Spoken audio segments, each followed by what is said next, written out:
the bus.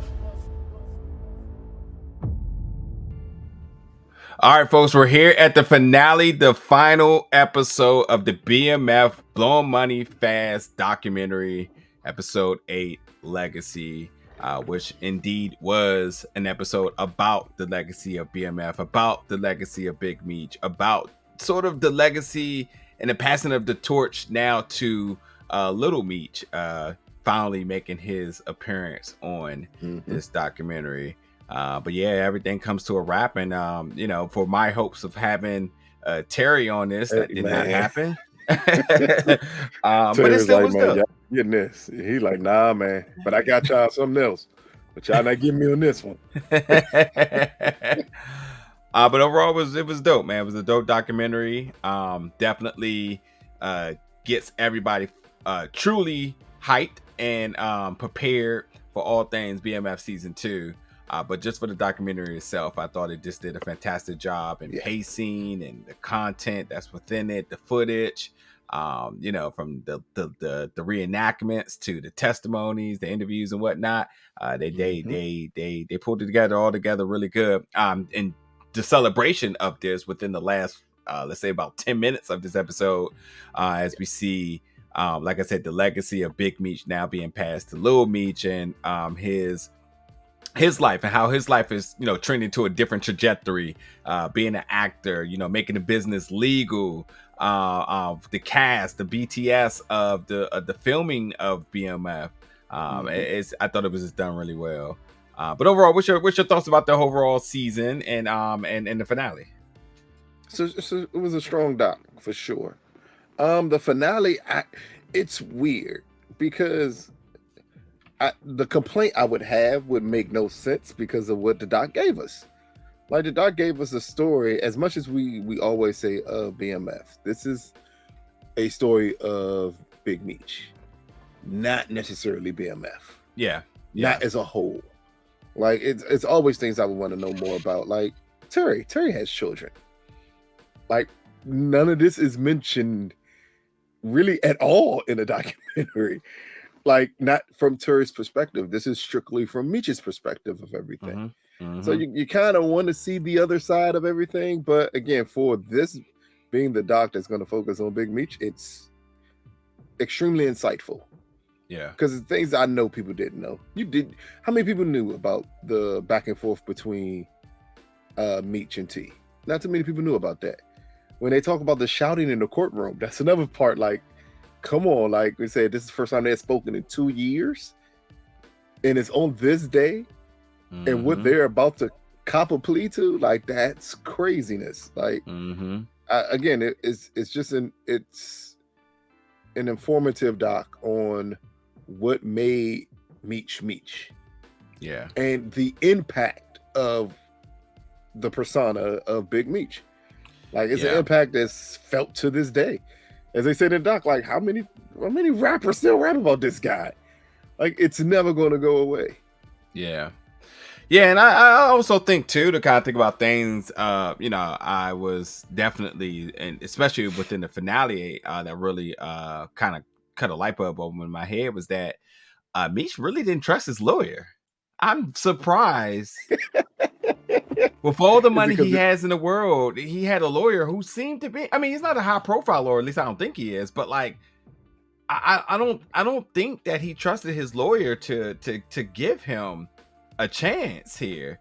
And I thought one of the BMF members, I forget which one it was, but I thought one of them brought a really interesting like sort of response to this. What I'm saying is that I think Meech was just tired, because trial would have just been long, drawn out. It would have definitely been high profile. A lot of people would have watched, tuned in. It would have changed the trajectory in a lot of these other lawsuits going forward.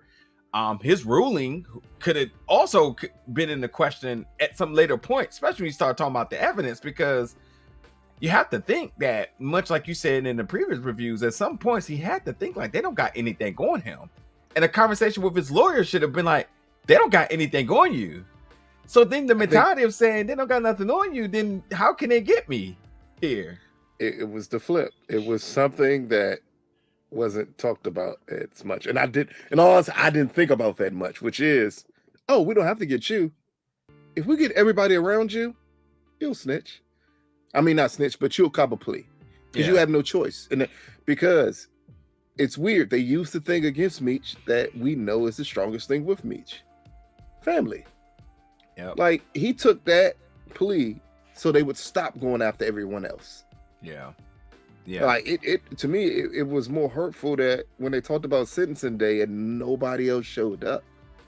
Like, in all honesty, this man took that 30 for lots of people.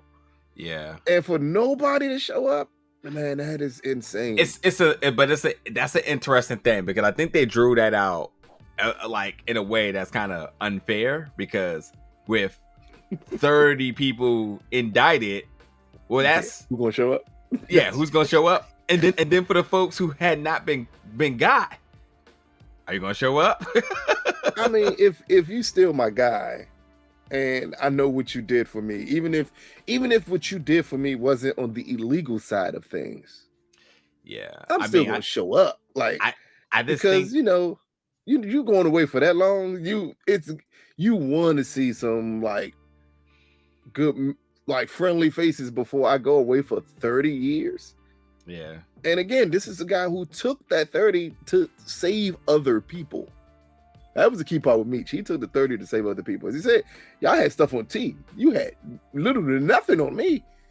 I wasn't around. I didn't talk on the phone. I didn't write no names down. Like, this is stuff that he openly admits. Like, I did none of this.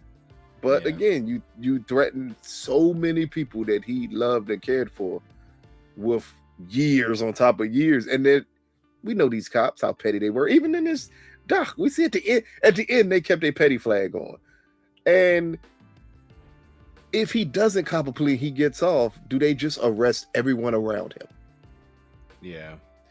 I just, it's sort of a double-edged sword here, because definitely nobody could show up, but like, and again, it sort of feels like, man, it's kind of a wild comparison here, but it kind of goes down the avenue of Christianity here, where that guy died on the cross. That guy Jesus died on the cross.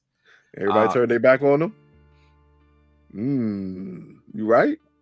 That's all I'm gonna say, because now I'm be very sensitive about that. But the story of Jesus and Christianity, dies on the cross for everybody's sins, and but before that, and I'm not calling him Jesus, folks. Don't say it. It's just to say that, like, sometimes in people's legacy, the acts of heroicism or salvation in this case isn't truly acknowledged on the front end until after it's done. I think for sure afterwards, everybody absolutely can praise the whole entire arc here, because typically when being sentenced, this is synonymous with like the end or death, or story closed. But this was definitely not, because there is hope, as everybody says, that he will get out 2029 and go off into the sunset with his son. That's a happy ending here.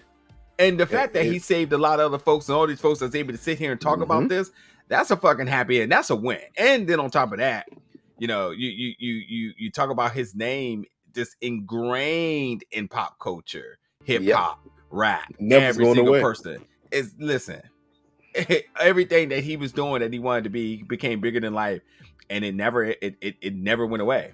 It was staying the test of time, which is a lot more than a lot of other people can say. I mean, you can talk about some of the biggest drug dealers in all of the world. Yeah, you may know their name, but what has their impact done for their community? You damn sure can't talk about anybody in Colombia or Mexico, because we had one recently that, God bless the dead, that passed away. And, while his name became mud because of what he did, like, Meech is almost like Ben Affleck in The Town. Granted, I know people are gonna say, but he went to jail. But he's going to get out. Like, he took his time, stood on his head, did that time for other people. Like, that's something that's not brought up enough. And I kept on pointing out during the doc, like, what do you have on Meech? How is it that you still have nothing on him? And it goes to show you they really didn't have anything on him, but he just not only just being tired, he didn't want anything else to happen to anyone else. So he was like, I'll do it. Like Yeah. in the end, I'm gonna take this on the chin. And honestly, I don't think that was a calculation that the prosecution had. I do not think they were banking on this. I know they want him to take the plea, but I'm pretty sure they were thinking like, we're going to trial. Like, come on now, this guy is definitely gonna try to milk all of the attention and spotlight he can. I think they were banking on that. Yep. And looking for but beyond that, they was looking for Terry to flip. That was the biggest thing they wanted. They wanted no sense. Yeah. That made no sense in the world. They mistake two brothers being mad at each other, meaning that I'm gonna flip on no. I'm just gonna be mad at him. I can just be mad at him forever. Yeah. But I'm never gonna flip on him. That was never a possibility. But again, that law enforcement is law enforcement. They in the end they think they can first 48 everybody. Like, no, it doesn't happen that way. You're not gonna put a cheeseburger in front of me and I'm gonna start snitching. A cigarette and Coke. That's it. That's it. That's all it takes, Joe. I just know when Burke come get me, you better show up to my sentencing. That's all I know. I wish I could name drop some people in the comments, but they're gonna be there. Hey! I took this 30 for Big Old Belt. I need.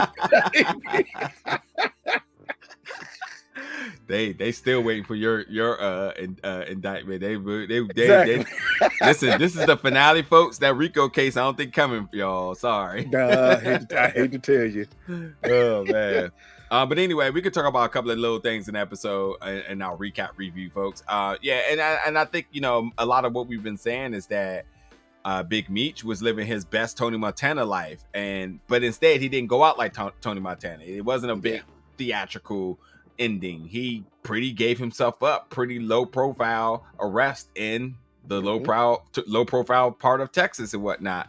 And then again, Meech's lawyer was on it, and Meech's lawyer, I'm sure, is probably one hell of an interview because understanding that, like, he looked at the evidence, they had the illegal search, they talked about the gun in the safe. I ain't buying that.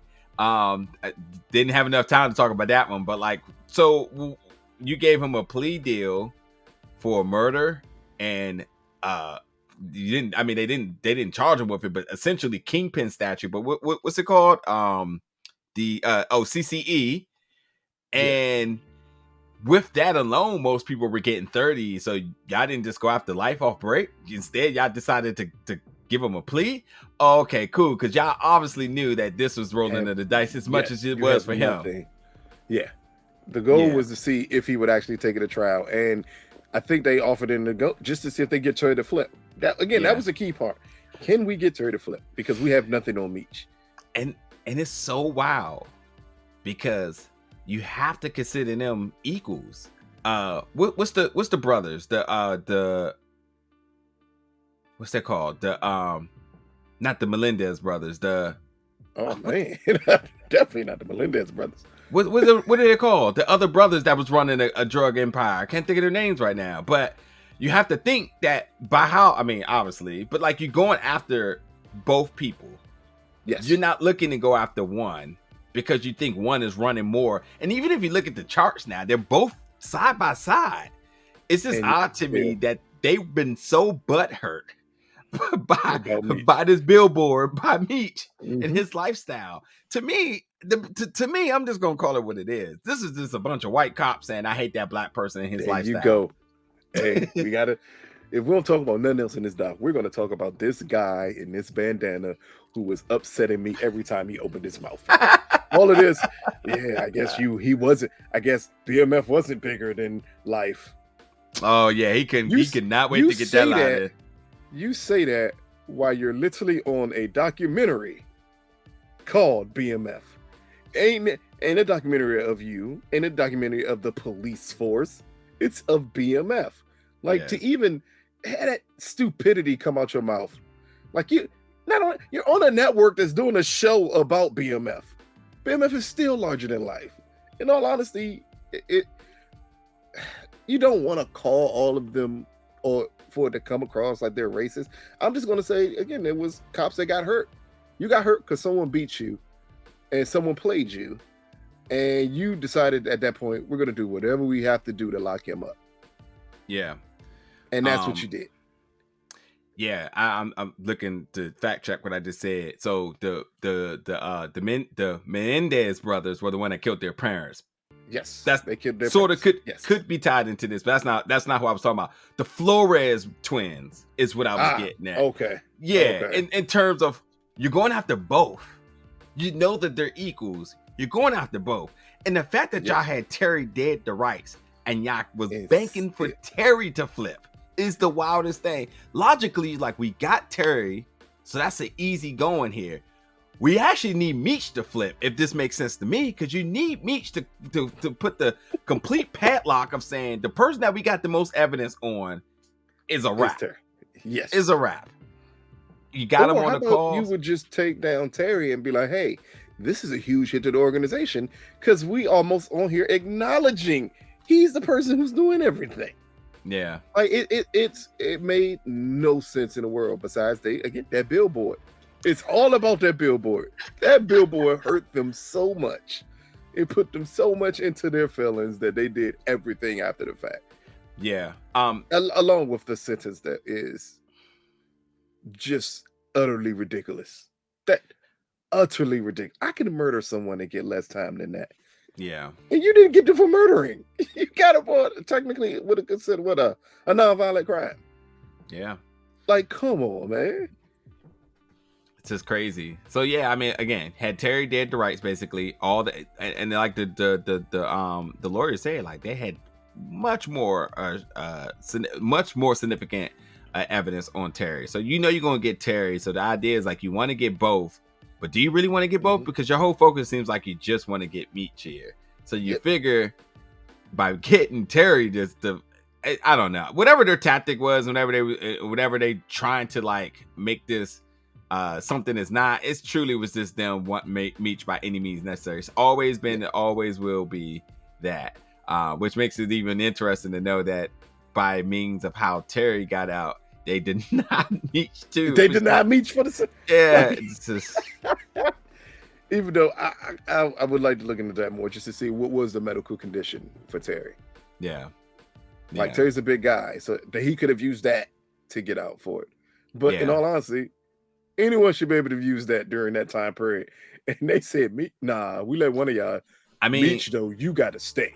Like, come on, man. That makes no sense. That's like how trials are, because that's my point, is that if they would have got T first and got T sentence, they could have just pushed T sentence and all the things that they got him for and literally use the same case to go after the Meech, because it's literally the same organization. That's how they do it. They get the first person and then they just start trickling down and say, oh yeah, we got that one for that person. We know we'll get that. Who's next? Oh, we'll get him for like a little bit lesser years and just keep going down the organization. But yeah, they had like to get, I said, no matter what, they had to get Meech. That was the thing. You just had to. And again, you would think at this point, being so many years later, that someone would have came up and say, by the way, out of all these reduced sentences for drugs, how about we openly admit the sentence was too harsh? Yeah. Like, I really thought that was going to be a point. Have that conversation of, there's no way he should have gotten 30 years for this. Yeah. Either one of them should have gotten 30 years for that. Not at all. Not at all. But yeah, going down, I mean, like I said, the only evidence they ever had was just Meech partying, having a lifestyle that they hated. That this young black fella was living a luxury life here, changing the world. We can't get Diddy. We can't get Jay-Z. We're going to get Meech. Like, that's it. It's all it was, man. Again, though, like, I hate to say it, because this is sort of what religion is built off of, but religion is giving people something to believe in. And the fact of he preaching family, and they say we had unity across coast to coast, which means that there was no violence. There was no. Let me just say what it is. There's less means for systematic oppression, because ain't nobody doing shit. Everybody's having a good time. You said you had the Bloods, the Crips, West Coast, East Coast, Atlanta, Miami. You had everybody, and not once. I mean, we heard one story of violence of all these years. That's interesting. Just one story. That's all. Yeah. 1.5. 1.5. One killing that still doesn't. Well, two killings, but we ain't counting Missy. And somebody asked, was she a white woman? Look at that picture again and ask me if that was a white woman. Clearly a white woman. But again, you're right. It's no big shows of violence. Like that should tell you a lot of the way that they ran business. That was not part of the equation, was violence. And Yeah. again, it's disheartening when you see the system at play here, and you see the problems in the system, and you see that, and for me to think in my head, if they were white, 10 to 15 maybe, no more than that. If you come from what they call affluent community and family, you can do whatever you want to. You can sell as many oxy pills as you would like and kill as many people as you want to. But for what they did, you got to get 30, and that's going to be it. We're not even going to look at your case ever again until you serve your 30. That's where it became nuts. Because that's what I would expect to hear. Somebody be like, hey, we are pilling this at this point, because once you hit the 20-year mark, what's the point of giving him another 10 years? Yeah. There still hasn't been like newfound evidence. There hasn't been like, he hasn't also been what's it called, charged with anything else. And additionally, like you're talking about like the unsolved murders, you don't have anything here. Here's the more messed up part too. I just thought about it. When they were letting people out for COVID, they let people out who they considered non-violent offenders. If him and Terry are in jail for the same thing, how is it that he's still there? Like, it makes no sense. Yeah. But besides to say, oh, we can't let him out. Like, we don't care if anybody else gets out. Not that guy. Yeah. Clearly, it was another case of another well-known person in the narcotics industry, as I'm going to call it, who got out during the same exact time. Yeah. Again, I think it was his influence. Again, it was bringing communities together, and it's the same thing. It's like, oh, the black people flourishing. They're just sticking together. They're not fighting. This isn't something that America likes here. I'm sorry, it's just what it is. It's like, oh, we don't want them to thrive. That's why there is systematic oppression and social injustice and all these sorts of different things that continue to happen, because the moment we start to do good, they say, we can't have that. And we're not acknowledging like that everything they did was positive. We're not going to say that part. No, not at all. But I mean, like, it's what mantra, he stands for. Yeah. What he stood for was extremely positive. Yeah. And it was just a family atmosphere. That's the thing. Like, we don't get this money together. Yeah. Somebody's going to do it. Yeah. Somebody's going to do what they did. Yeah. But they had the mindset that, but we can all do this together. It's enough for everybody to eat. Yeah. We don't have to box folks out. We ain't got to revert to the violent side of things to push people out our way. That wasn't Meech. Meech was just like, man, we can all eat off of this. Yeah. And again, it's crazy to think about that. It's like when people break into cars, 9 times out of 10, they take the rims, the TVs, the flashy stuff. They don't ask for the motor. No one goes in there and said, drain the gas, drain the oil. and the comparison here is that Terry was the running system of this. He made the money. Yep. He's actually the bigger threat, because without that, nothing works. But they say, oh, nah, we need them rims. Come up off those rims. By any means necessary, we need those rims. We're going to put BMF on bricks before we allow anything else to happen. Yeah. And then, hey. Yeah. And amazingly, Terry was a casualty to it. We understood the wire was only set up for Meech. They didn't even set it up for Terry. They was like, nope, we want him. Yeah. Because he put that billboard out front of our office, and we had to go watch every day. We had to, and because he did a video, he had the unmitigated gall, as Stephen A. Smith would say, to actually attempt to throw Blue Da Vinci at us like he was a profitable hip-hop artist. They was like, enough is enough. No, this menace to society has to go. But so everybody started coming down around him. He's even mentioned sister-in-law and nephew. Obviously, we're talking about Terry and them folks. Only mention of them, by the way. But yeah, everybody started coming down. Charles got because of the first house they had in Atlanta. So they got First pops. mention of Charles through the entire season. Uh-huh. It's amazing. We Yep. said before, like, hey man, they created a dad for the show because the doc clearly didn't mention Charles until this very moment. Yeah, I've always known, and to be clear, I've always known like the dad was involved because you look at the org chart now. But I mean, like, yeah, it's just it's probably something I don't even want to spend as much time as I do on there though. But obviously, it just shows you to the degree of the relationship between the dad and Meech, where he's like, I don't even want to even mention this guy.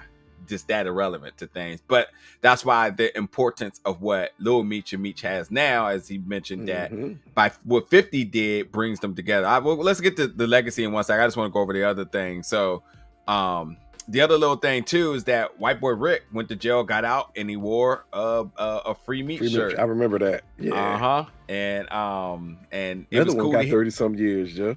Yeah. Crazy. They was throwing out time like it was 30 bangers everywhere. Yeah. And it was dope to hear White Boy Rick come out and talk about like nobody should do that time. No drug, nobody, not these non-violent offenders should be getting these times. And he wore free Meech because he only could wear one shirt, but he definitely was down for the two of them. And I think it's really dope because White Boy Rick was the man for a while. And for him to acknowledge that, these other two cats out of Detroit and we all in the same thing, we all together. Again, it speaks to the family. This is a rivalry any other given day of the year between two people in a property. Yeah, exactly, in the same territory. Absolutely. And my man did a 30-year, and the first thing he get out is repping free Meech. I mean, that's loyalty to a T. He's family. This was DC. Not at all. They've been shooting up the neighborhoods, Joe. Ain't no way two people can exist at the same time at the same plane. That is not happening. Yeah. Any other city. Yeah. Any other city. So yeah, it was dope to hear White Boy Rick lobbying for them. But yeah, they talked about the cultural difference because I wanted to make sure I heard this exactly right. But it said anybody else that's getting hit with the racketeering statute is either white or Italian. They're getting 20 years, but everybody else black getting TCE. This again was showing you the racial difference in just how war was basically a racial. The war on drugs was a racial component to everything systematically. Oppression with black people. That's what they use for. I mean, we can even go to the point of how much time you got for a little bit of crack versus what you got for a hell of a lot of coke. When coke it makes crack, it made no sense at all. But it's because crack was associated with African American communities, and we must stop this rampant drug from what we don't know. To this day, no one knows. Yeah. But they punished it. They punish blacks harshly. Yeah. Everyone else, I don't want to get into it. It'd anger me. It's fine though. But we know just the mindset of this country, the mindset of where we're coming from. I mean, and it's what we still have to deal with. All these, the point that again, we're in a country that sells weed freely, and yet we still have people in jail for it. Yeah, makes no sense. They're working on that. They said they'll get to it. Don't worry. I ain't listening to Papa Joe. Papa Joe was tricking people. He said anybody called in federal. Most people with weed charges don't have federal charges. They have state charges. So that helped no one. Yeah, like, you want to reverse some of them state jumps instead. Yeah, but by means of politics, he doesn't really have authority over state. But yes, that does make it problematic in a lot of states that ain't pro Joe. But yeah, no, either way, though, it needs to be changed. But yes, because it totally affects our community. But yeah, it's like the NBA, man. You get a ticket and they might call you. But you might think you're going crazy. But like, ain't I'm 74? How the hell are they on 85 right now? And that bitch come back around 2 days from then. You be like, oh shit, my God. But like, shit's wild. It's just shit's wild. And I think that like this documentary definitely gave a big backdrop on what the hell is going on in Detroit. Period. And the fact that we sort of got a success story to some extent. Because at the end of the day, Meech went down for it, but a lot of people got opportunity. It's the first time we got Jeezy with a name tag to him. He's been in the documentary the entire time, but this is the first time they made sure y'all folks knew by the title that this was Jeezy. Because they said a lot of people got their start and got their help because of this. Yeah, Jeezy. Hey man, he was. I know somebody disagreed with me because he's 12, but yes, at one point Jeezy was like the man in hip hop. It ain't got to be in record sales; it got to be in respect. Like that Mr. 17.5 went a long way for a long period of time with folk. But yeah, so the last part of the documentary was definitely about the BMF legacy, bringing family together. They said it was a mixed pot of everything, like I mentioned. And then, you know, going forward to 2021, again, first time Lil Meech sits down for the documentary, talks about getting to start into acting classes because 50 Cent stepped in, wanting to do the show, getting Big Meech involved, putting Lil Meech in acting classes. Everybody sort of gave the feeling and how eerie it is to have Lil Meech there because, you know, if you just close your eyes and listen, he sounds just like his father. And I gotta give Lil Meech his props, man. Like again, from season 1, that's his first time acting in a big role as a season regular, as the star of a show, as filling in the shoes of your dad's legacy. Let me tell you something. Anybody who mentions Big Meech is because you talk about how granular this guy's vision was and what he was able to achieve. So you can have the best actor in the world step in and understand the importance of this role. You take not only a new actor, but an actor that's also by blood to say, hey, we need you to live up to your dad and just acting while your dad's on the phone. Excited, by the way, which is, I think that was like the part that kind of hit me in the feelings. Like, damn. Yeah. He happy, man. Like he doing his time, but he happy that this is happening. That's I don't know, man. It's hard for me to not think that Meech is not a good person, because this is a person who always was in the spotlight, but was always giving. And you could imagine there could have been commentary saying, easily could have been like, man, when I get out, man, I'm gonna be in season 3, man. Y'all gotta hold that out for me. Instead, he blessing his son, saying, nah, I'm glad that he doing what he doing. He's happy that everything's going about.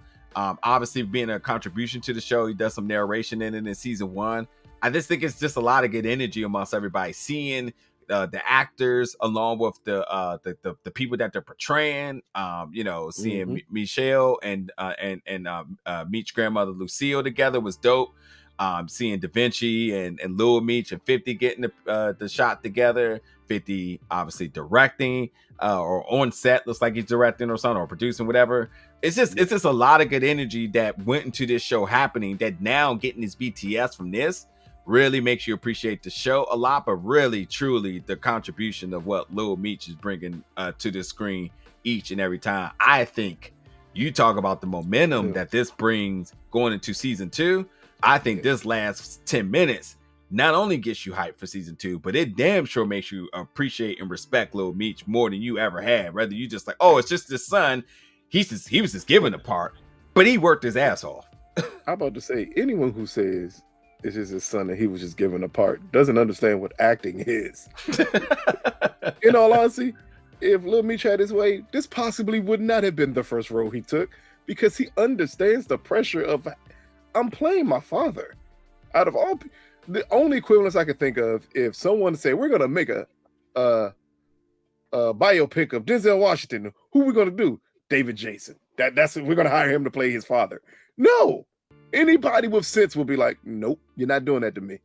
Because that's a legacy. I don't want to have to live up to that on screen. Yeah. And here, Lil Meech is like, we always say, his dad was like Ric Flair. He's the biggest thing in the world. Yeah. And your first time getting in front of the camera, you're playing your father. Yeah. It's a lot of pressure. It's again, another wrestling analogy. It's like Cody Rhodes and his father Dusty. Dusty died, and Dusty is one of the pillars of what pro wrestling is today. Legacy is forever ingrained in a lot of the talent and what wrestling is, and the presentation of wrestling all comes to his father. And Cody constantly has to be reminded of that. Cody hasn't won the world championship, and Cody left a company that he built to come back to another company because he has to fulfill that legacy for his family, for his father, for himself.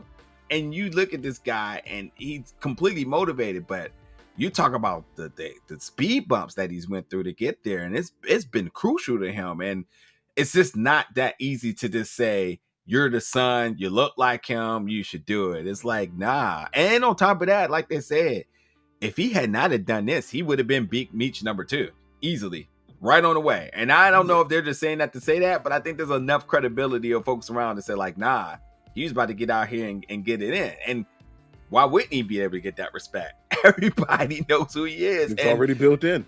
Already tapped in with anybody. I'm sure he can go to any city and ask for something, and then they'll hold him down just off of like, yeah, your dad looked out for me, or for my pops, or for my grandfather. His dad built lots of relationships with lots of powerful people.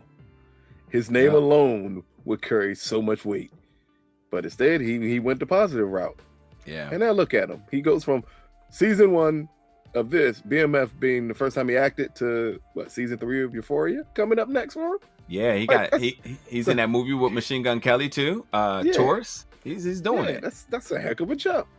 Yeah, so I'm happy, man. This was a good way to end the documentary. I think it was it was about the passing of the torch, the legacy of BMF. Everything in good, positive vibes. Although I would like to have had something with Terry. I'm not mad that we didn't get Terry. Man, it's gonna be a crazy time come 2029, because that's when Meech gets out. I don't think he's gonna. I think he's gonna get out earlier. Hopeful. Yeah, I'm hopeful it's 2023, 2024. I mean, come on, man. Like a presidential pardon don't take much. We already admit that the drug sentence is way too high. You know, Papa Joe, come on over here. Go ahead, just let Meech go. Yeah. You're like, for real. It don't take much. Y'all let Trump let every horrible person in the world get a pardon. You can let Meech get a pardon here. Come on, man. And I will correct one thing. I think it was Yogi, or was it Mama Lucille, who said that their hopes is for them to turn BMF into something positive from something negative. I don't agree. I do not think BMF was ever something negative. I think these rock hard cops, and doing their job to an extent, was just stopping something. But I think you say BMF around anybody, I don't think no one's gonna frown like, what? Like, you can't say El Chapo or Pablo Escobar in those respective cities and think everybody's gonna be like, yes. They're gonna say, hell nah, bro, fuck, what are you talking about? But no. I think she's talking about more from her perspective of having to go through what it was when it was BMF, because she understood what they were doing, and she didn't like it. You remember, mom never liked it. So to her, that's the negative part. So she wants them to flip this into something positive. Flip this, give it a different spin on it. Or show the other side that maybe she couldn't see of it while it was going on, because, in the end, it still has a negative impact on her. Like, both her sons went to jail. And everyone knows what the business was. Like, that's negative for her. So I think she likes the point that now with the television show, now everything with Lil Meech, you could turn this brand to mean something bigger than what it started as. Yeah. Like Amazon. It was evil at first, and now look at it. Just gotta have Amazon. Or Wayfair, because they used to sell kids and stuff. And now look, that's right. What you need. That's right. Jeez. Well, folks, that's the end of the BMF documentary, Blowing Money Fast. I don't know if there's a season 2 needed here. I mean, no. God, no. Couldn't think of a reason why, but it's all good because we got season 2 of BMF, the series, coming January 6th, and a ton of content is on. This would be dope if they continue this. If they continue this, of different crews, different people of our culture that had this type of impact, and just break down their story a little bit more. Because again, there's a lot of stuff that people didn't know about Meech until this doc. White Boy Rick is right here. White Boy Rick is right here. Yeah, we'll need. Yes, White Boy Rick would be really good, but I don't know if that's particularly for the culture. I mean, we accept White Boy Rick, but he is invited to the cookout. I can name other folks that people may want to, May want to hear Lil Doc take, especially somebody is a guy in DC that I think people may want to hear a little bit about, that, you know, who's made his life extremely positive from the time that he served. I'm just saying, like, it's other people that have this spin on, because White Boy Rick got a movie. Like, give us someone who you don't have this full story on already. Yeah. And you can get back and talk to them. Some of these guys are very interesting to sit down and have that conversation with them before Vlad tries to. Vlad. Anyway, folks, let us know your thoughts about this season. If this is the only season of the BMF documentary, Blowing Money Fast, let us know some of your favorite moments, some of the things that you learned, and then obviously let us know about your hype getting ready for season 2 of BMF. We will be there for coverage, content, and all that other good stuff. But until January, folks, we'll see y'all back very soon. Happy holidays. Take care, and we'll see you then.